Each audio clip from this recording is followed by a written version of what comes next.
Olá pessoal, nos vídeos anteriores nós falamos sobre algoritmos genéticos e sempre adotamos uma representação binária no exemplo que utilizamos para ver os conceitos envolvidos com algoritmos genéticos.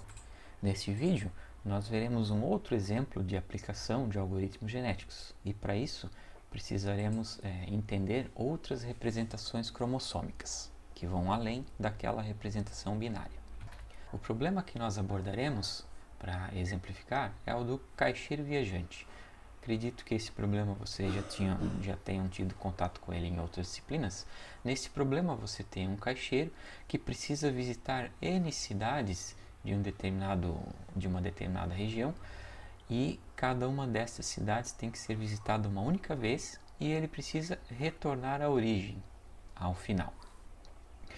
O objetivo deste problema é determinar qual que é o caminho mais curto que este caixeiro precisa fazer para percorrer todas essas N cidades do mapa. Para exemplificar, vamos supor uma situação onde nós temos um mapa de cidades e a conectividade entre todas essas cidades. Aqui eu mostro um exemplo com n igual a 7, ou seja, com 7 cidades. Aqui nós temos um grafo representando aqui as 7 cidades, todas elas conectadas, ou seja, há sempre uma rota entre qualquer par de cidades. E aqui ao lado eu estou mostrando a matriz de adjacência. Essa matriz de adjacência, ela especifica a distância entre todos os pares de cidades existentes. Por exemplo, para ir da cidade 1 para ela própria, a distância é 0. Para ir da cidade 1 até a cidade 2, a distância é 1. E assim sucessivamente. Nós temos aqui as distâncias entre todos os pares de cidade. Vamos supor que essa aqui seja a cidade 1, cidade 2, cidade 3 e assim sucessivamente, até a cidade 7. Aqui é a cidade 6 e aqui é a cidade 7. Alguns exemplos de caminhos que o nosso caixeiro poderia fazer nesse mapa seria: sai da cidade 1, vai para 2, depois para 3, 4, 5, 6, 7 e no final retorna à origem, retorna à cidade 1. O custo desse caminho, para conseguirmos calcular aqui o custo desse caminho, nós teríamos que somar aqui as distâncias percorridas por esse caixeiro viajante nesse caminho. Então, para ir da cidade 1 até a cidade 2, o custo seria 1. Para ir da cidade 2 até a 3, da cidade 2 até a 3, o custo seria 1 também.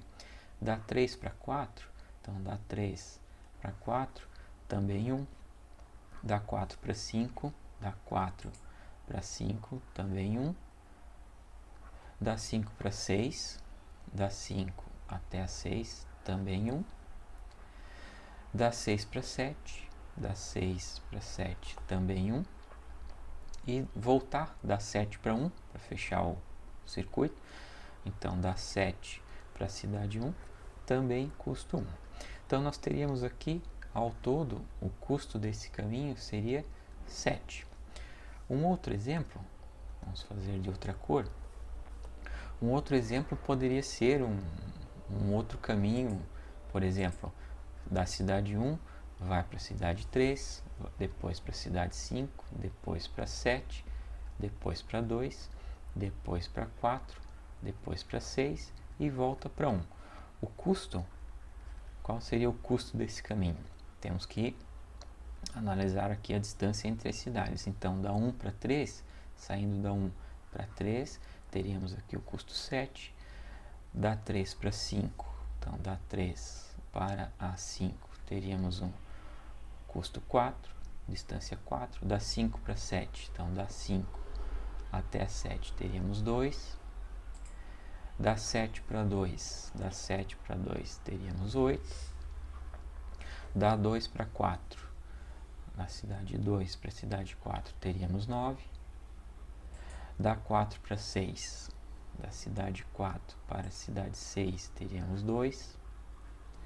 E para voltar das 6 para 1, teríamos 3. Isso aqui vai nos dar um custo de 29. 29 unidades de distância. Então aqui temos dois exemplos de possíveis caminhos que esse caixeiro poderia percorrer partindo de, no caso aqui, da mesma cidade de origem, da cidade 1, e retornando para ela ao final. Comparando esses dois caminhos aqui, para o caixeiro é melhor a primeira opção, porque ela tem um custo muito menor do que o custo da segunda. Então agora eu proponho que você pause esse vídeo para pensar em quais seriam as respostas para essas 4 perguntas aqui. Pensando em resolver esse problema com um algoritmo genético, qual seria a representação cromossômica que você adotaria? Lembre-se, né? Nessa representação cromossômica, você tem que representar as cidades. As cidades na sequência em que são visitadas pelo caixeiro, na sequência de visitação. Depois, como é que você pode especificar o fitness de um indivíduo, dessa população do algoritmo genético? Lembre-se que o indivíduo é sempre uma possível, cada indivíduo é uma possível solução para o problema em questão. E lembre-se também que esse fitness ele deve refletir a qualidade da solução ou do indivíduo, que no nosso caso aqui é a distância da solução representada por aquele indivíduo, né, daquele caminho que o indivíduo representa. Pense também como que seriam, dada essa representação cromossômica que você adotou, como seria possível de realizar a operação de crossover para fazer o cruzamento e geração de novos filhos, e como que seria a operação de mutação. Por fim, pense também qual seria a condição de parada do seu algoritmo genético. Vamos responder as perguntas então. O algoritmo genético trabalha com uma população de indivíduos e cada indivíduo representa uma possível solução do problema. No nosso problema do caixeiro viajante, a solução é um circuito, certo? Um circuito de cidades. Então, uma representação cromossômica que podemos adotar é justamente a sequência de cidades visitadas naquele circuito. Por exemplo, um circuito 1, 2, 3, 4, 5, 6, 7. E seria um circuito que no final retorna para a cidade de origem, a cidade 1. Como essa primeira e a última cidade desse circuito são as mesmas, nós não precisamos representar elas no nosso cromossomo. A gente representa apenas a cidade de origem, e assumimos que ao final, depois dessa última cidade aqui, temos que considerar o retorno para a cidade de origem. Com relação ao fitness, lembre-se que o fitness mede a aptidão de um indivíduo, da solução representada por aquele indivíduo. E você tem que lembrar também que quanto maior a aptidão, melhor é a solução. Ou seja, significa aquela situação onde o indivíduo está mais adaptado e ele representa a melhor solução até o momento. Para o nosso problema do caixeiro viajante, o que se costuma adotar é o inverso do custo do circuito, ou seja, 1 sobre o custo do circuito representado por aquele indivíduo. Isso nos dá justamente o que nós precisamos, que é definir a aptidão em função da qualidade da solução. Ou seja, para o nosso problema, nós queremos um caminho, um circuito com o menor custo. Então, quanto menor esse custo, nessa divisão aqui, nós teremos um valor de fitness maior. Vamos ver alguns exemplos. considerando aqui este cromossomo aqui, que representa este circuito com origem em 3, depois segue para 7, para 1, para 5, para 4, para 2, para 6, e no final tem aqui o retorno para a cidade de origem. Olhando aqui na nossa matriz de adjacência, nós podemos calcular aqui o custo, né? Então, teríamos que computar aqui o custo, a soma, né? Por exemplo, para ir de 3 para 7, tem custo 7, depois de 7 para 1, e assim sucessivamente. Ao fazer essa soma e considerando também aquele retorno aqui da cidade 6 para a cidade 3, né? Isso resultaria num custo de 44. O inverso desse custo, ou seja, 1 sobre 44, nos daria um valor de fitness de aproximadamente 0,022. Já este outro indivíduo aqui teria o custo 7. 1 sobre 7 nos daria um fitness de aproximadamente 0,143. Já este outro caminho aqui, com custo 20, nos daria um fitness de 1 sobre 20, que resultaria em 0,05. Observem, né? Quanto menor o custo do caminho, maior vai ser o fitness daquele indivíduo, daquela solução. E quanto maior o custo, menor vai ser o fitness, menos adaptado aquele indivíduo está. Vamos falar sobre a operação de crossover agora. Nós vimos algumas operações de crossover nos vídeos anteriores. Vimos aquele crossover de single point, two point. Aqueles crossovers que nós vimos aplicados lá à representação binária, eles não se aplicam aqui nesta nossa representação cromossômica, onde nós temos um circuito. Por que não? Porque nós temos que observar a ordem das cidades nesse circuito e nós temos que também observar a duplicidade das cidades nesse circuito. Ao aplicar aqueles crossovers clássicos, nós podemos gerar situações de inconsistência. Por exemplo, considerem esses dois indivíduos aqui. Esses dois indivíduos e o cruzamento de single point, onde eu estabeleço um ponto de corte e unifico aqui as duas metades para dar origem a dois novos descendentes. Olha o que aconteceria neste caso. Então, para gerar esse descendente, um dos descendentes, eu manteria essa primeira parte aqui, né? Manteria essa primeira parte e colocaria a segunda parte do segundo indivíduo. Então, colocaria aqui essa segunda parte. E o segundo descendente, eu manteria fixo a primeira parte do segundo pai e colocaria a segunda metade do primeiro pai. Observem o que aconteceu aqui. Nós temos duplicação de cidades nesses circuitos. Aqui eu tenho uma duplicação da cidade 7 e aqui no segundo filho tenho a duplicação da cidade 2. Isto caracteriza uma situação não permitida no nosso problema do caixeiro viajante, porque quando eu duplico uma cidade, eu violo as regras do problema e eu também estarei deixando de fora alguma cidade desse circuito. Isso é uma inconsistência que os nossos operadores de crossover clássico poderão gerar se aplicados nesta representação cromossômica de circuito. Existem algumas variações de crossover que podemos aplicar para resolver este problema no caso do caixeiro viajante. Uma delas é o chamado crossover baseado em ordem.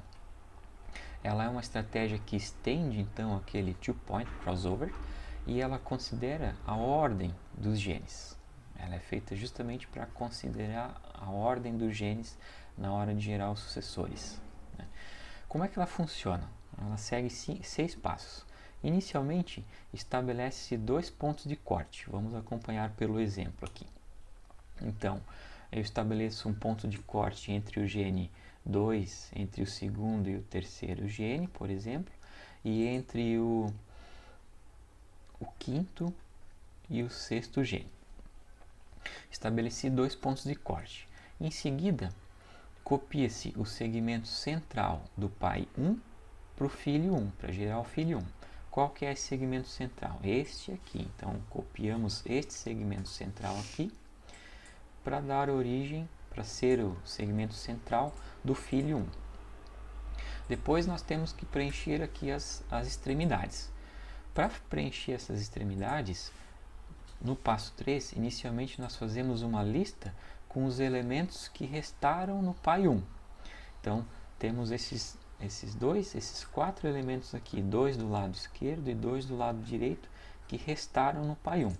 Então, eu faço uma lista com esses 2 elementos, então, com esses 4 no caso. Então, eles estão aqui, ó, o 3 e o 7, que era da extremidade da esquerda, e o 2 e o 6, que era da extremidade aqui da direita.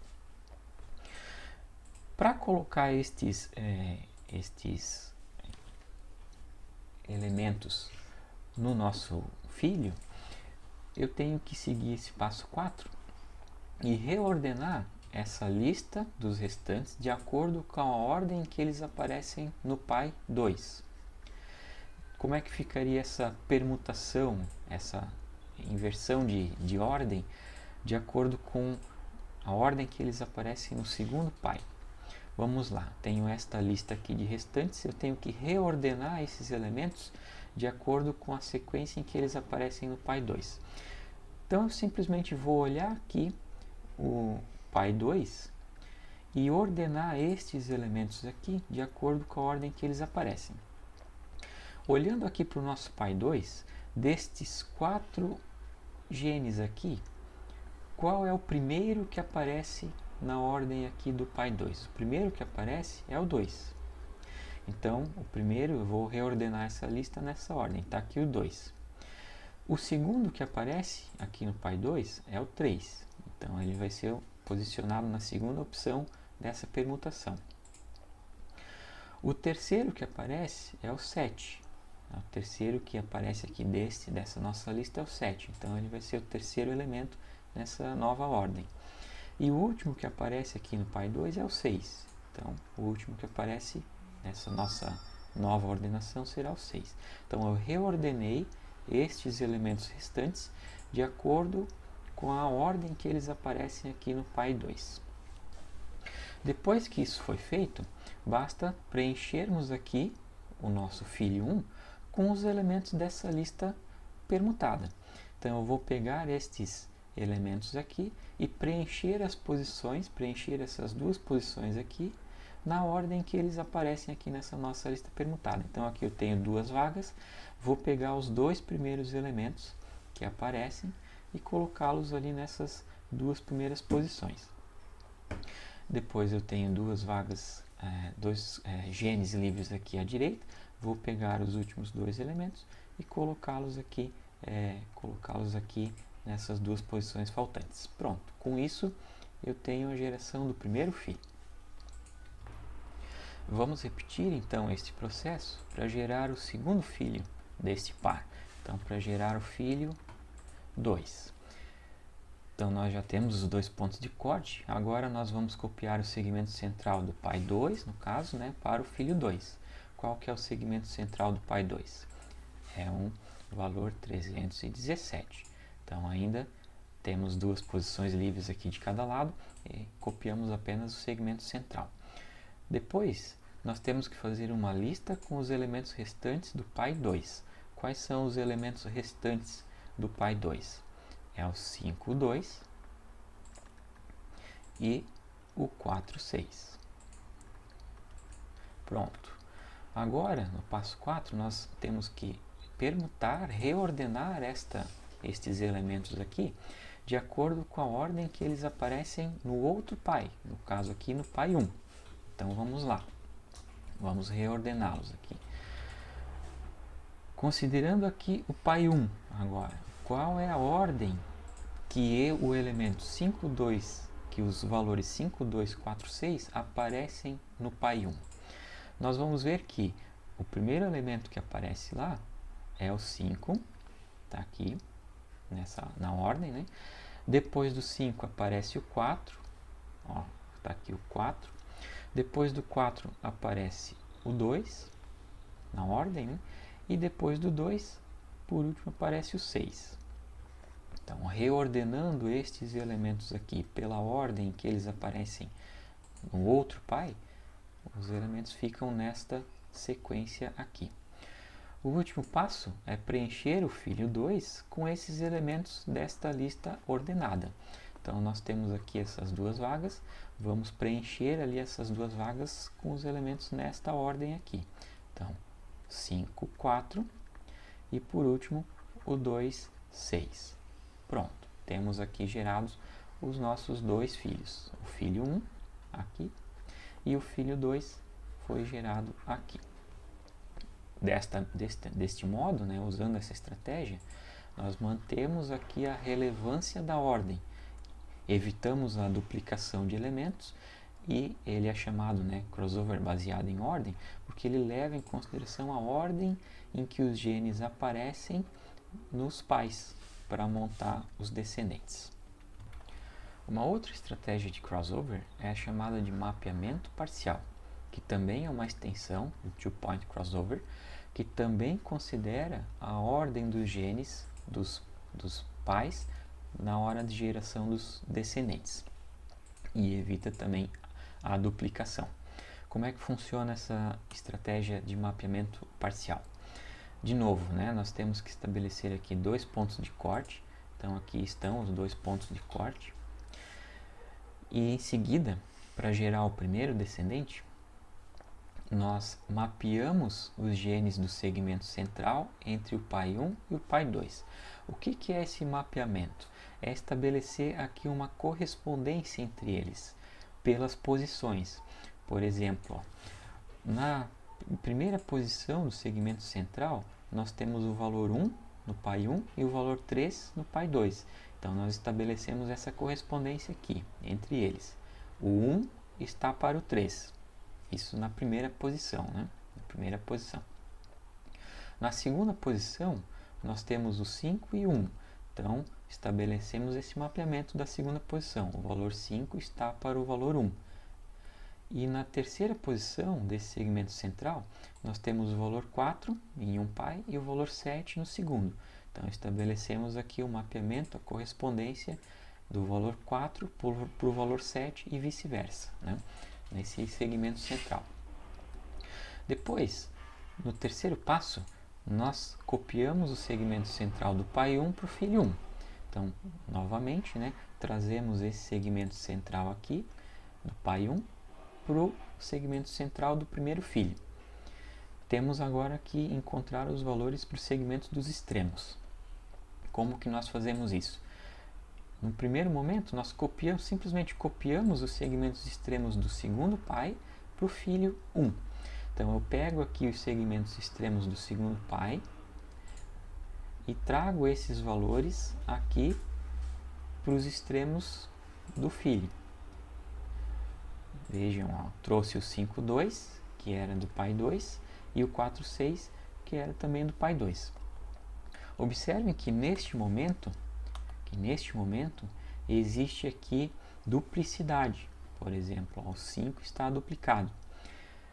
O quarto passo, ou melhor, o quinto passo dessa estratégia de crossover, justamente é feito para eliminar esses elementos duplicados do filho, e essa eliminação é feita utilizando o mapeamento que nós fizemos aqui no segundo momento deste cruzamento. Então, neste último passo, nós vamos substituir os elementos que estão duplicados nos extremos pelo mapeamento. Então, nós vimos aqui que no extremo deste filho, o valor 5 está duplicado. Então, para fazer, eu tenho que fazer a substituição deste valor 5 que está num dos extremos.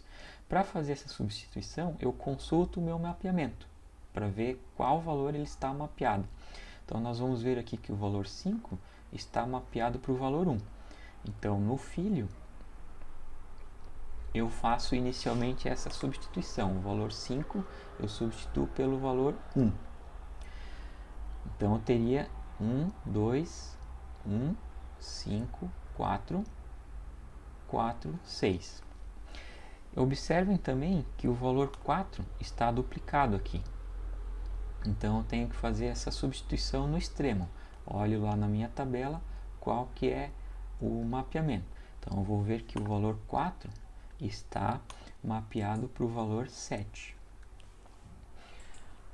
Observe que nesse primeiro passo do mapeamento, nós substituímos o 5 pelo 1 e o 4 pelo 7. Ao fazer a substituição do 5 pelo 1, nós continuamos a ter um elemento duplicado. Aqui, ó, o 1. Então, eu repito essa etapa da substituição enquanto houver elementos duplicados aqui nos extremos, né? Então, eu vou olhar lá na minha tabela, no meu mapeamento, qual que é a correspondência do valor 1. E eu vou ver que o valor 1 está mapeado para o valor 3. Então, eu faço a substituição dele nesse extremo aqui. Feito isso, feito essa substituição, nós veremos que não existe mais nenhuma duplicação de genes aqui no nosso cromossomo. Com isso, nós encerramos essa etapa de substituição e nós temos aqui o filho descendente. Como é que ficaria este mapeamento para gerar essa estratégia aqui de mapeamento parcial para gerar o segundo filho? Vamos ver. Vamos lá então, para gerar o filho 2. O mapeamento continua sendo feito, né? O mapeamento ainda é o mesmo desse segmento central. Então ainda continua válido esse mapeamento. Vamos gerar aqui o segmento central, copiando do pai 2 para gerar o filho 2. Então agora eu vou copiar este segmento central ali, o 3, 1, 7, para gerar o segmento central do filho 2. E agora eu faço o que? Passo 4, copio os segmentos extremos do outro pai. Então agora do pai 1, trago para o filho 2. Então eu vou copiar os segmentos extremos do pai 1 para o filho 2. Vou colocar aqui 3, 7, 2, 6. Agora eu tenho que aplicar aquela etapa de substituição dos elementos duplicados nos extremos. O que nós temos aqui de elementos duplicados nos extremos? Tem o 3, tem o 7, que também está duplicado aqui. E nesse outro lado aqui do extremo eu não tenho nenhuma duplicação. Então eu tenho que substituir o 3 pelo seu mapeamento e o 7 pelo seu mapeamento. Então vou consultar aqui o mapeamento. Vejo que agora a ordem é inversa aqui no mapeamento, né? O 3 está mapeado para o 1 e o 7 está mapeado para o 4. O segmento central continua e no lado direito, aqui no extremo direito, não há repetição, não preciso fazer substituição. Observe que ainda existe aqui um elemento duplicado nesse extremo, o 1. Tem aqui o 1 no extremo esquerdo e tem o 1 no segmento central. Então eu tenho que aplicar mais uma vez a etapa de substituição para trocar o 1 pelo seu correspondente. Então eu vou olhar aqui no nosso mapeamento, o correspondente do 1 é o 5. Então nós teremos aqui o 5, 4, 3, 1, 7, 2, 6. E nesse momento nós não temos mais nenhum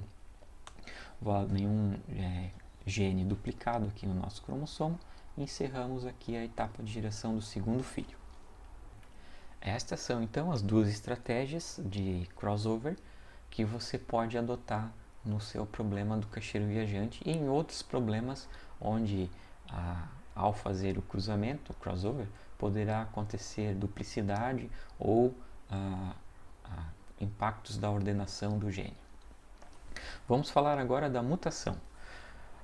Ao aplicar a mutação clássica no nosso problema do caixeiro viajante, lembra-se que lá na nossa mutação clássica com um gene binário, nós simplesmente invertíamos, né? Invertíamos o valor do gene, que se era 1 passava para 0, se era 0 passava para 1. Fazíamos a inversão de bits. Ou eu posso adotar também uma escolha aleatória, em vez de escolher um valor aleatório para um determinado gene. Só que essa escolha aleatória, essa mutação de valor aleatório, também não se aplica aqui, porque pode gerar inconsistência no nosso descendente. Justamente porque eu preciso observar a ordem dos genes e também evitar a duplicidade deles. Aqui um exemplo de inconsistência que poderia ser gerado com a mutação clássica. A mutação clássica seria, por exemplo, a troca, né, a troca de um valor do gene, a substituição, por exemplo, de uma cidade, substituição de cidade por uma outra aleatória, né, por outra. Vamos ver aqui. Temos aqui o nosso cromossomo original. Digamos que o gene que foi escolhido para a mutação é esse aqui, né? Como é que eu faço essa mutação desse gene? Eu tenho que substituir ele por uma outra cidade, das cidades que existem no mapa. Se por um acaso eu escolher substituir pela cidade 3, olhem só o que vai acontecer. Vai acontecer a duplicação aqui com este gene. Então, para qualquer outra cidade que eu resolver inserir aqui, que não seja a cidade originalmente existente naquela posição, vai acontecer uma duplicação. Como é que vai funcionar essa mutação agora? Ela tem que levar em consideração a ordem e a duplicação. E ela precisa operar com diversos genes simultaneamente. Uma estratégia para você fazer essa mutação é fazer a permutação de genes. Como é que funciona essa estratégia de permutação de genes? Você seleciona 2 ou mais genes, né, ao acaso, ou você estabelece sempre qual é a posição que eles vão ser trocados, e aí você faz a troca dos valores daqueles genes entre as posições. Desta forma, imagine que eu tenha selecionado aqui para esse exemplo que eu quero trocar o gene da primeira posição com o gene da 1, 2, 3, 4, 5, 6 da sexta posição. Então aqui eu tenho um cromossomo original de um descendente. Então, para fazer aqui a mutação, eu vou trocar o valor do gene da terceira posição pelo gene que está lá na sexta posição. Isto vai gerar este nosso descendente aqui. Eu pego o valor da posição primeira e jogo para a posição 6, e pego o valor da posição 6 e jogo para a primeira posição. Esta é uma estratégia de mutação, com permutação de genes. Uma outra estratégia de mutação que você pode adotar é a chamada mutação com inversão de sublista. Como que ela funciona? Você seleciona sempre 2 pontos de corte e você inverte a ordem dos genes que estão delimitados ali pelos 2 pontos de corte. Vamos a um exemplo. Imagine que eu estabeleci esses 2 pontos de corte aqui e que esse é meu cromossomo original, do meu descendente, onde eu quero aplicar a mutação. A mutação, então, ela vai ocorrer nos genes que estão aqui nesse segmento central, entre os 2 pontos escolhidos de corte, né? E a mutação consiste em inverter a ordem,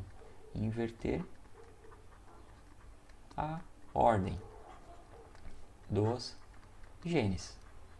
Eu simplesmente inverto a ordem que eles aparecem nesse indivíduo aqui e coloco eles em outra ordem. Por exemplo, inicialmente eles estavam com essa ordem 1, 5, 4, e aqui eles aparecem na ordem invertida, 4, 5, 1. Tem um cromossomo que sofreu uma mutação, sofreu uma mudança arbitrária, e apesar disso, ele permanece consistente com a nossa representação cromossomial, que tem que levar em consideração a não duplicidade dos elementos. Uma outra estratégia de mutação que podemos adotar é chamada mutação com mistura de sublista. Ela é uma variação da estratégia anterior, onde você também seleciona 2 pontos de corte e agora você mistura os genes que estão nesse espaço delimitados pelo ponto de corte. Imaginando aqui novamente o nosso cromossomo original, com esses 2 pontos de corte aqui. Este aqui é o segmento delimitado pelos 2 pontos de corte, e ao fazer essa mutação, nós misturamos, nós